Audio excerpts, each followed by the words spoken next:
तबारक ताला ने और ईश्वर ने आपके दिलों में दी है।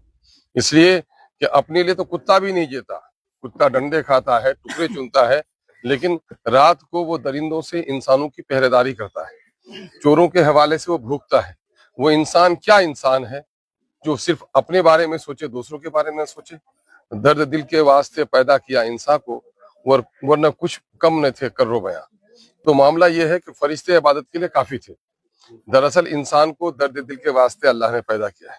दर्द दिल ये है कि गरीबों के बच्चे नहीं पढ़ रहे हैं, दिल में अगर दर्द है तो समझो इंसान है। दवाई के लिए कोई तड़प रहा है, ऑफिसों में कोई चक्कर काट रहा है, बिला वजह थाने में कोई परेशान हो रहा है, बेटियों की उम्रें ढल रही हैं, समाज में किसी को इंसाफ नहीं मिल रहा है, ये उसी इंसान के सीने में दर्द होगा जिस शख्स के दिल में इंसानियत बाकी है। वरना लुटेरे भी बहुत ज्यादा इसी में। देखो, मैं अक्सर ये कहता हूँ कि इल्म इंसान को इंसान बना देती है और इल्म ही इंसान को हैवान बना दे। इल्म पे न हो अगर खौफ खुदा गालिब, इल्म उस्ताद को शैतान बना दे। तो इल्म का मामला है कि आप पढ़े लिखे लोग हो, एक चाकू है डाकू के हाथ में तो खंजर है, गर्दन काट देता है, और वही डॉक्टर के हाथ में तो नश्तर है, जहर निकाल देता है। नौजवान वो है जो नाच तमाशे के फेरे में रहता है, एक नौजवान वो है जो अपने समाज को बेहतर बना डालता है। नौजवानी की जिंदगी की उम्र का वो कीमती हिस्सा है। जिस तरह से रीढ़ की हड्डी तुम्हारी मजबूत हो तो पूरा जिस्म मजबूत है। जवान किसी भी कौम का, किसी भी नस्ल का, किसी भी जमाने का, किसी भी फैमिली का सबसे कीमती नौजवान होता है। यह नौजवान अगर आवारा हो जाए तो बादशाह को फकीर बना दे, और ये नौजवान होशमंद हो जाए तो फकीर को बादशाह बना दे। जिंदगी का वो कीमती हिस्सा आपका है, इसको आप लगा रहे हैं। अजीजों, जरा मुड़ के देख रहे हो और आप बालिग नजर हो कि अमोर बैसा सहित पूरे सीमांचल की जो दुर्गत है, दिल्ली और पटने में बैठे रहे हुए बेईमान सरकारों ने जो हमारे साथ बदसलूकी की है।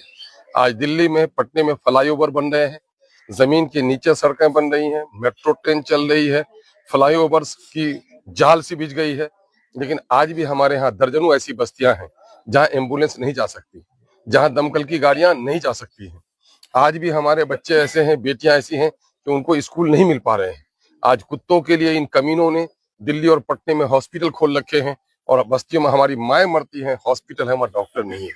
ये लड़ाई अकेले कौन लड़ सकता है? सिर्फ लीडर नहीं लड़ सकता, जब तक कि आवाम के दरमियान में बेदारी नहीं हो। मैं खुश हूँ अमोर बैसा के लोगों से कि बेदारी की एक नई तहरीक यहाँ पर चली है। हक और हुकूक की बात करने लगे हैं लोग। कल तक कोई नौजवान सवाल करता था तो लोग उसे डांटते थे। अल्हम्दुलिल्लाह एमआईएम जब से आई है, नौजवानों को सवाल करने के लिए उकसा रही है, और नौजवानों के दरमियान में हौसला बढ़ा है कि नहीं बढ़ा है? गवाही दो। तो यही चीज असल है कि हमारी जबान पर पहरा किसी का होगा। हम आजाद पैदा हुए हैं, हम अपनी बात को आजादी से रखेंगे।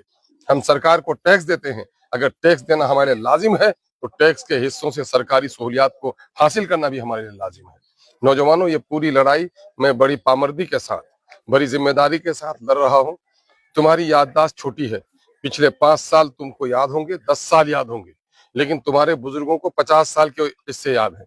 इन 50 सालों के दरमियान में देख लो, अमोर बैसा की जो तर्जुमानी असेंबली में हुई है और इन 5 सालों में जो तर्जुमानी हुई है, मैं दावे के साथ कह सकता हूँ शायद इन 5 सालों में जितने सवालात हमने असेंबली में किए हैं, गुज़िश्ता 25 सालों में भी इतने सवालात नहीं उठे। पिछले 5 सालों में जो अमोर बैसा में 800 करोड़ का काम हुआ है,